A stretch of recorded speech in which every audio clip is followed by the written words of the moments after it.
live from Facebook, LinkedIn, and YouTube. This is Jumpstart Monday, where we share a proverb, an online course, and a book that has helped us or touched us in a way that we consider will be helpful to us and to our teams.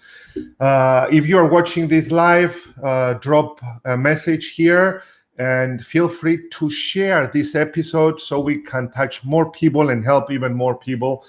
Share it with your teams, share it with your friends on LinkedIn, on YouTube, or on Facebook. Let's first and foremost mention who's the winner from our previous episode. To become a winner, you can share this episode either now that it's live or later on when it will be recorded, and you have a week to do so. So our winner for the Stand Up, Stand Out online course on presentation and public speaking is Sophia Kamnaki. Sophia, congratulations, and feel free to contact Melissa at admin@michaelverardi.com in order to claim your prize. And thank you very much for sharing the previous episode. So dear friends, let me first and foremost start with the proverb. The proverb is from, good morning, Zisis. Great to see you here. Zisis was the first to send us a message in. The proverb is from Voltaire. He says, judge a man by his questions rather than his answers. And I have a feeling that Voltaire meant that judge a woman also by her questions rather than her answers. And I'm so lucky to have come across this proverb early on in my life, in my professional life, because with questions, you establish your credibility. With questions, you can establish value. Even doctors need to ask great questions, even though they don't have so much competition. Why? Because when we, in certain cases, say that I've been to a great doctor, or I have a feeling that this doctor is amazing, how do we know? We didn't go through all these years of studying with them for 10 or 20 years, but we know, or we can judge, or we can feel our intuition from the questions they ask us. So being a great professional comes down to your questions rather than to your statements. And hence the reason that today's online course is Asking Great Sales Question by Jem Bloomfield. This is a course you now see on your screen, and this is a course that I highly recommend that you observe and you take great notes. So let me ask you a question. What is the definition of a solution? When I ask this question, 99.9% of the people in the audience find the correct answer. And I'm sure you will find it too. The definition of a solution is simply something that solves a problem. And yet, we call our products and services solutions, as most of us do, especially those who are in sales, and even those who are not in sales. But we only explain them in the majority of cases in terms of their features. But rarely do we articulate exactly how it solves a specific problem, because that's exactly what our customers care about. How does it solve a problem? They're not buying a product or a service. They're buying a solution to their problem. So this course has helped me tremendously in identifying how to structure my questions and how to structure not my pitch, but my presentation, instead of having it as a presentation rather than as a dialogue. And there are three things we can do. There are many things we can do. There are many pearls of wisdom inside this course, but I chose three because of lack of time. First and foremost, like I always say, be prepared. No one can do your push-ups for you. So if you're visiting a customer or your prospect, if you want to turn your prospect into a customer, invest at least 15 to 20 minutes to research your prospect. Because if you do so, you will be asking targeted questions that have to do with their challenges and concerns, instead of merely pitching in order to get your commission or to drive the sale and get the sale through. And one of the tips that Jeff has given us, and I consider it to be a wonderful idea, is what I'm writing down there, is to uncover the selling message that your prospect's company is telling their customers.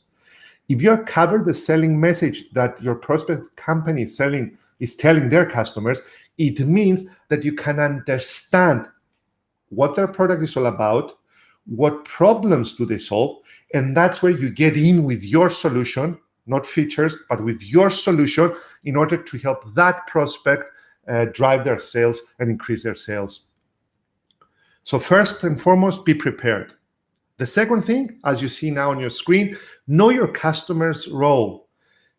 Know what your customer is all about, because if you know what their role is all about, you will be speaking to their heart rather than speaking in general, trying to drive your sales through. Let me give an example so we can understand it better.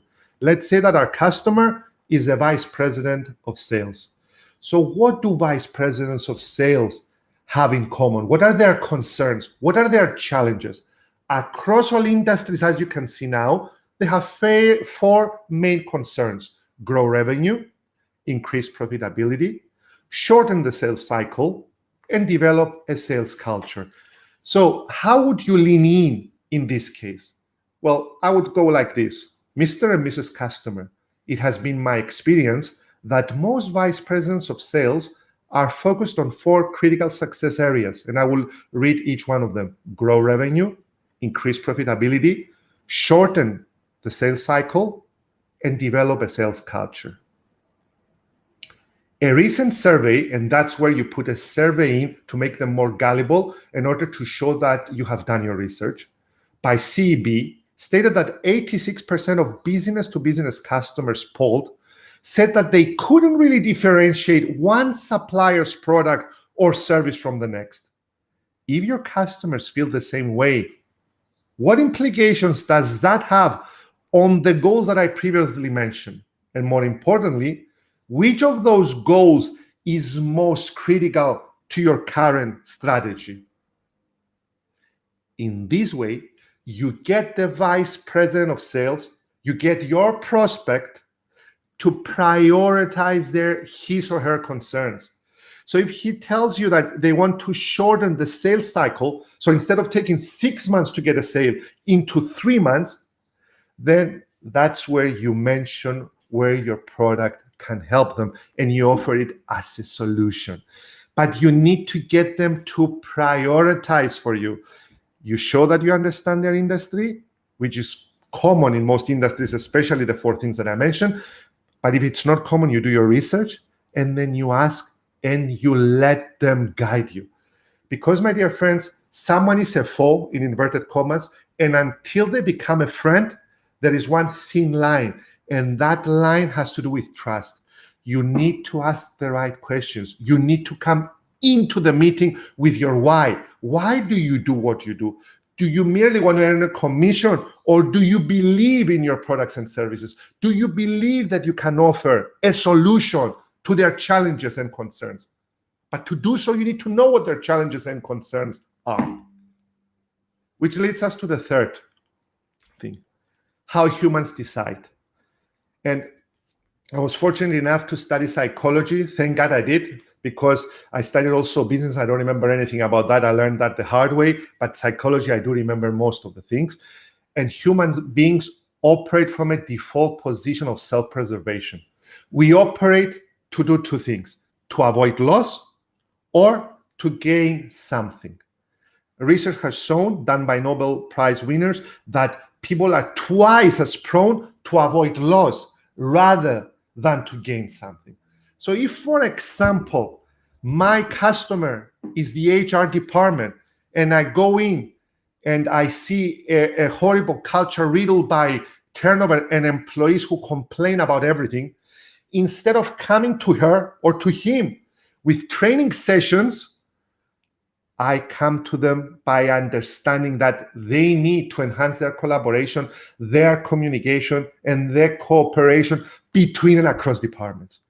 So instead of trying to sell training materials and trainings for that company, I need to ask the right questions to get them to position their priorities in terms of what do they consider the most important priorities of all, because the worse the culture, the harder the job for that HR.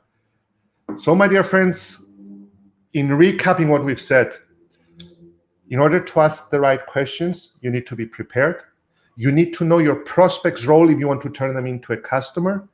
And last but not least, you need to know how they decide. What do they prioritize first, second, and third?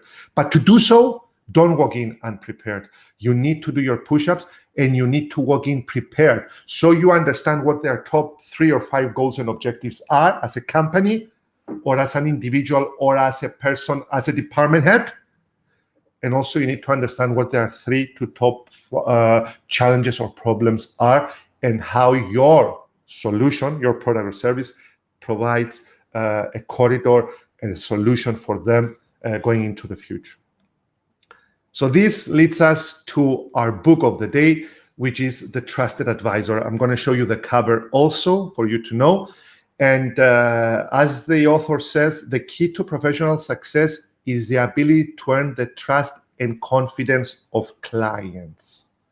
The key, my dear friends, is to decrease the tension that exists at the beginning stages of an interaction with a customer and increase the trust. How do you do that? How do you move from a salesperson to a trusted advisor? You are prepared. You know exactly with whom you're speaking. You've done your homework. So you understand their concerns, their challenges, their problems, but also their opportunities, and how your product or service acts as an opportunity. If you position your product or service as a solution, you better as well know what is that solution. Because customers don't buy features and benefits, they buy solutions.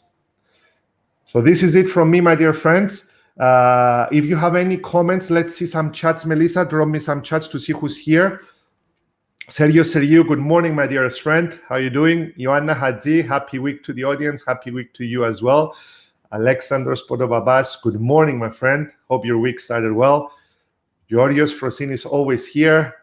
There is a Chinese proverb, Ioanna says, he who asks a question is a fool for a minute. He who does not remain a fool forever. Please note it down, Melissa. We will use this one. And Ioanna, great one. Frosini says, as the late great professor, Mr. Christiansen said, what product service are you hiring to solve your problems?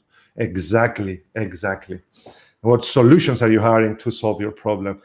And on the day of my birthday, dear friends, do not send presents. Just send your presents. On the on-air mentoring, please send your questions. George Rosinis has sent a question before, and he came up live to ask it. George, if you have another question, please do so. We're going to be streaming live on YouTube, on Facebook, and on LinkedIn. It's going to be at 12 p.m. until 12:30. We're going to get 2 or 3 people up. Ask your questions, any business questions you like. It's on my birthday, so we need to have your questions. And if you're not coming up live to ask them, I'm not going to be airing. So you're not going to see me on my birthday. I'm not going to see you on my birthday, so I'm losing out. So please do ask your questions because you're sending me questions. I'm answering questions on a daily basis, but people don't come up. Show up, my dear friends. Ask your question live. We need 2 or 3 questions to come up, 2 or 3 people to come up and ask 2 or 3 questions live. And we are airing our on-air mentoring, which is only once a month. And we don't want to disappoint our faithful fans and friends who are asking for it. And please do send your questions in. Thank you very much. Have a productive week ahead. And we'll see you all here on Friday and then next Monday again. And do share this episode, please.